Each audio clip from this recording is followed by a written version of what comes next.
flash y luz de video antes de llegar a Guinardero.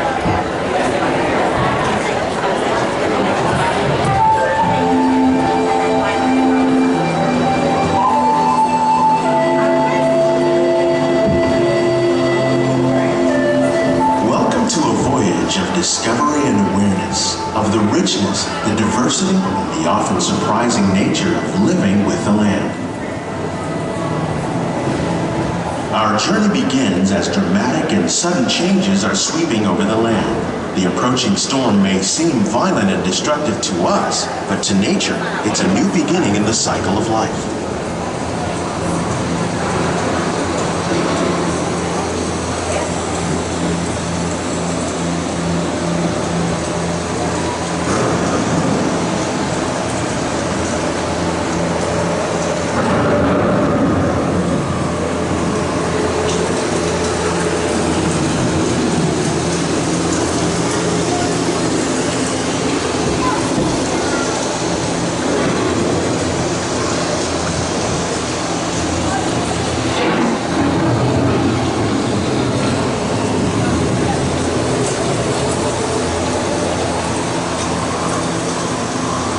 Beneath the surface of the land, roots trap water from the flowing mud, extracting precious nutrients and minerals. These elements, when combined with sunlight, create the diverse living systems of our planet.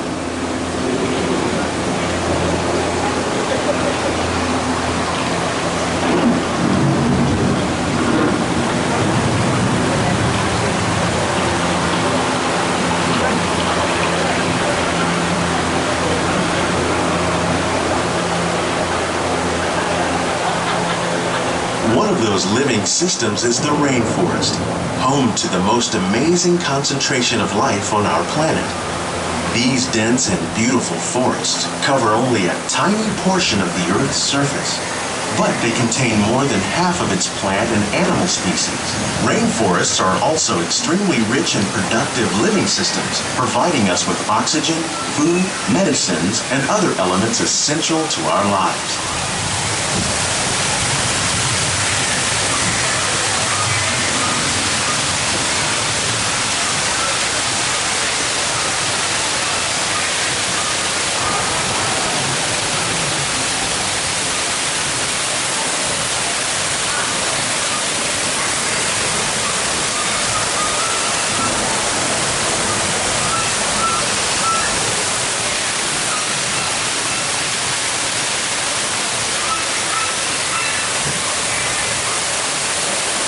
In the desert, nature has created a very different, but no less beautiful living system.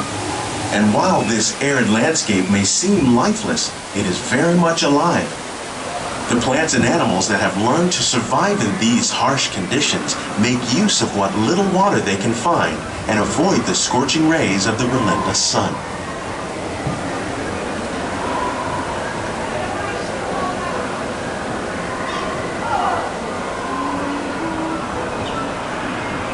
The American prairie once appeared as desolate as the desert, but over time, rainwater and nutrients gradually penetrated the hard surface of this land.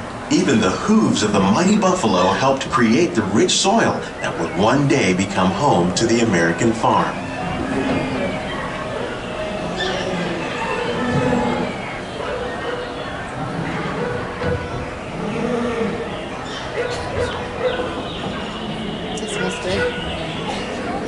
Of all the forces at work on the land, humans have had one of the most profound effects. The need to produce food for a growing world led to the enormous use and sometimes overuse of the land. In our search for more efficient ways to grow food, we often fail to realize the impact of our methods.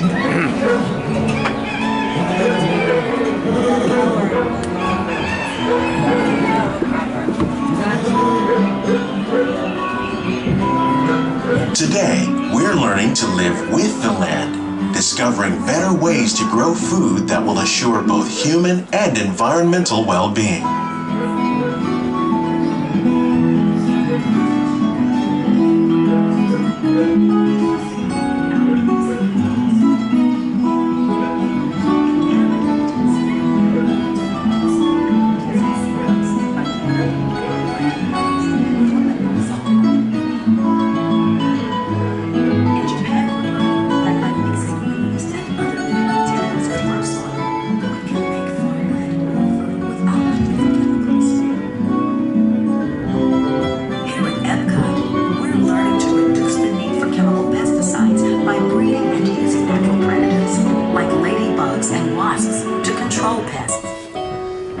farmlands across America, we're learning that by plowing under vegetation containing natural fertilizers, we can enrich the soil without the use of chemicals.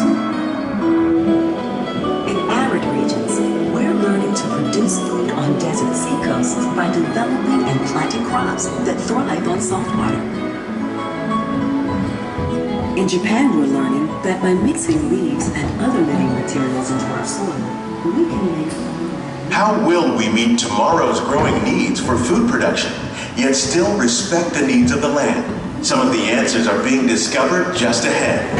To help us maintain these carefully controlled ecosystems, and for your safety, please remain seated in your boat at all times.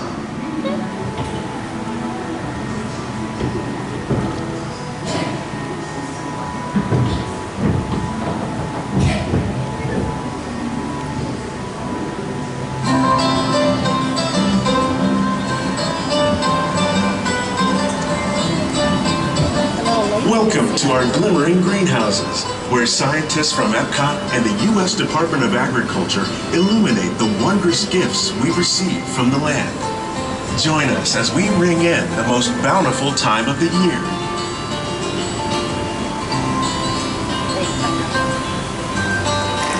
For some, it's difficult to imagine the holidays without winter and snow, but one of the most important holiday crops actually grows in the tropics. For centuries, farmers in Central America have cultivated cacao to make chocolate. In fact, cacao is chocolate's main ingredient. Today, people around the world are able to enjoy a variety of sweets and keep warm with a cup of hot cocoa, thanks to this tropical plant.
When you think of holidays, you might not think of fish, but seafood is an essential part of many festive meals.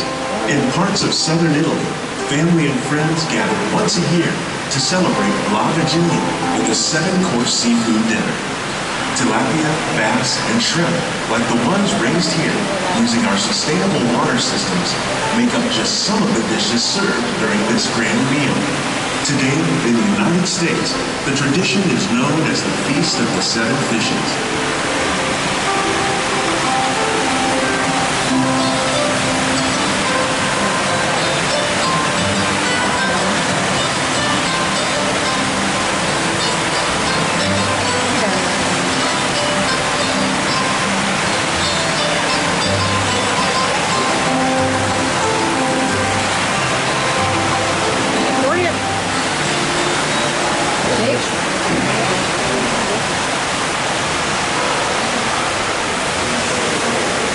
gingerbread man in there.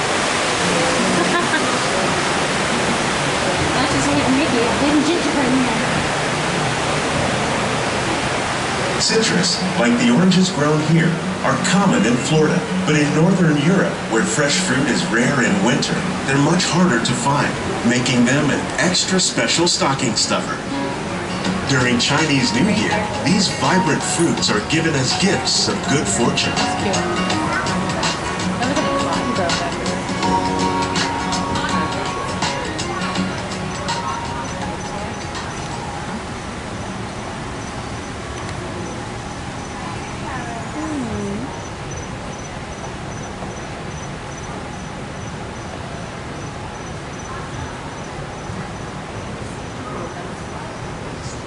They say it's better to give than to receive.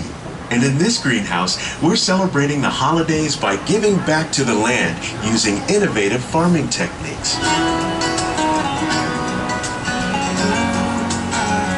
By recycling water, we can give plants rich nutrients. By giving plants ladybugs, we're able to control pests and reduce the need for pesticides. And by growing ground plants vertically, we give them better protection from disease.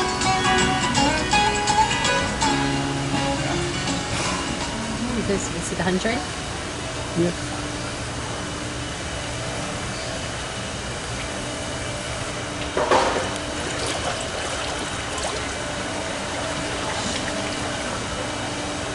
Oh, but on this side too. It's just a different color. Yep.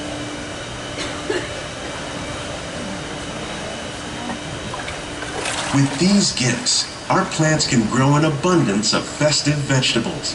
This greenhouse alone grows a bountiful 15 tons of produce each year.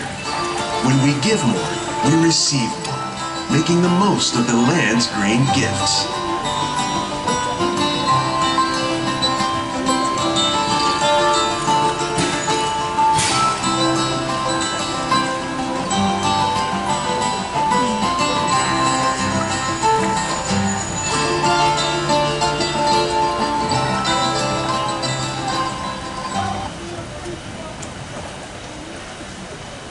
Many of the plants you see here help spice up the holidays. The bark of cinnamon trees, like the one growing beside you, is used to make cinnamon sticks. Do you like eggnog? You can thank nutmeg for its signature taste. Other spices, like ginger and vanilla, add flavor to a variety of holiday cookies, cakes, and other delights. By cultivating these festive plants with care and good cheer, Epcot scientists are able to celebrate the holidays with the land's many gifts.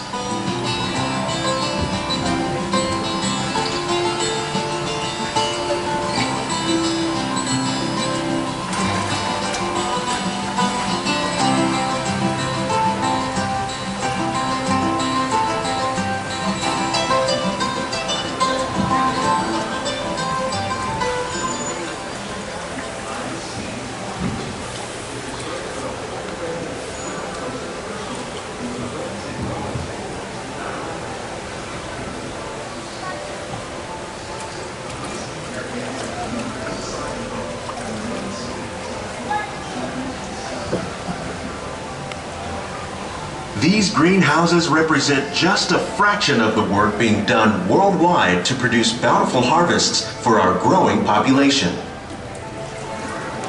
Scientists, farmers, and even backyard gardeners are doing their part to improve the quantity and quality of foods that we all rely upon. Together, we can continue to find more ways to increase food production and protect our precious natural environment. Only then will we truly be living with the land.